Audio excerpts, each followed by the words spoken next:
मध्ये बातम्यांचा वेगवान आढावा घेऊयात 8च्या अपडेट्समधून। नागपूर जिल्ह्यातील बाजारगाव जवळ सोलार एक्सप्लोजिव्ह कंपनीत स्फोट झालाय। यामध्ये एका कामगाराचा मृत्यू झालाय तर 17 कामगार जखमी झाल्याची माहिती मिळतेय, तर 4 जखमींची प्रकृती ही चिंताजनक असल्याचीही माहिती मिळतेय। मध्यरात्री 12:30 वाजताच्या सुमारास हा स्फोट झालाय। 400 ते 500 मीटर अंतरावर प्लांटमधील लोखंडी मशीनचे मोठमोठे तुकडे हे पडलेले आहेत आणि यावरून या स्फोटाची भीषणता लक्षात येते। याचा आढावा घेतलाय आमच्या प्रतिनिधींनी, पाहूयात।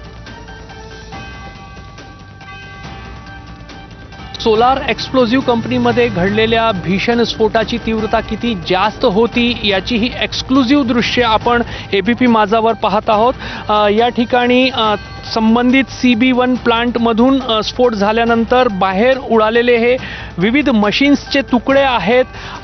ठोस लोखंडी तुकडे आहेत जे खूप वजनी आहेत। यांना एक व्यक्ती हलवू शकत नाही एवढा वजन यांचा आहे आणि हे तुकडे स्फोटाच्या तीव्रतेने बाहेर अनेक मीटरपर्यंत उडून आले। जीवितहानी कमी झाली आहे, मात्र स्फोट अत्यंत भयावह होता। त्यामुळे नक्कीच जो कंपनीचा जो प्रशासन आहे, व्यवस्थापन आहे, यांनी या अशा दुर्घटना होणार नाही याकडे लक्ष घालण्याची गरज आहे। कॅमेरामॅन अतुल हिरडेसह रजत वशिष्ठ, एबीपी माझा, नागपूर। सोलार एक्सप्लोजिव्ह कंपनीमध्ये घडलेल्या स्फोटाची तीव्रता किती भयावह आणि जास्त होती हे कंपनीच्या समोरच्या नागपूर अमरावती राष्ट्रीय महामार्गावर आणि त्या पलीकडच्या शेतांमध्ये दिसून येते। ज्या कारखान्यात स्फोट झाला त्याचे इमारतीचे कॉन्क्रीटचे मोठमोठे तुकडे हे कंपनीच्या संरक्षक भिंतीला ओलांडून बाहेर महामार्गावर आणि त्या पलीकडच्या शेतांमध्ये जवळपास 400 ते 500 मीटर अंतरावर येऊन कोसळलेत।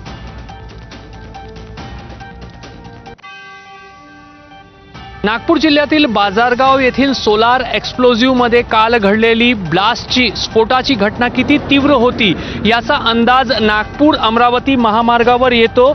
हा नागपूर अमरावती महामार्ग आहे आणि इकडे डाव्या बाजूला ही सोलार कंपनी आहे।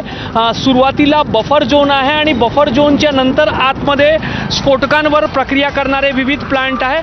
तुम्ही या ठिकाणी रस्त्यावर पाहू शकता की कशा पद्धतीने कॉन्क्रीटचे जे तुकडे जे आहेत ते अनेक मीटर लांबपर्यंत महामार्गावर येऊन कोसळले। सोबतच या ठिकाणी संबंधित जो प्लांट आहे CB1 नावाचा प्लांट सांगितला जात आहे, त्या प्लांटमध्ये प्रेशर पाईपचा जो तुकडा आहे किंवा कॉन्क्रीटचा जो स्लॅब असतो त्याचे जे काही लोखंडी सळीसह जे मोठे मोठे कॉन्क्रीटचे तुकडे आहेत ते बाहेर येऊन अगदी महामार्गालगत पडलेले आहेत। या ठिकाणी स्थानिक काही तरुण आहेत, हे जे तुकडे जे आहेत बाहेरपर्यंत पडलेत। स्फोट अत्यंत भयानक होता। हा, भयानक होता।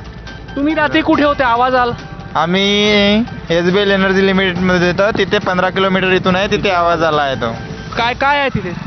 स्टीमचे पाईप आहेत आणि कॉलम पडलेला आहेत। हे आतून फॅक्टरीमधून उडून इथे उडून आले इथे।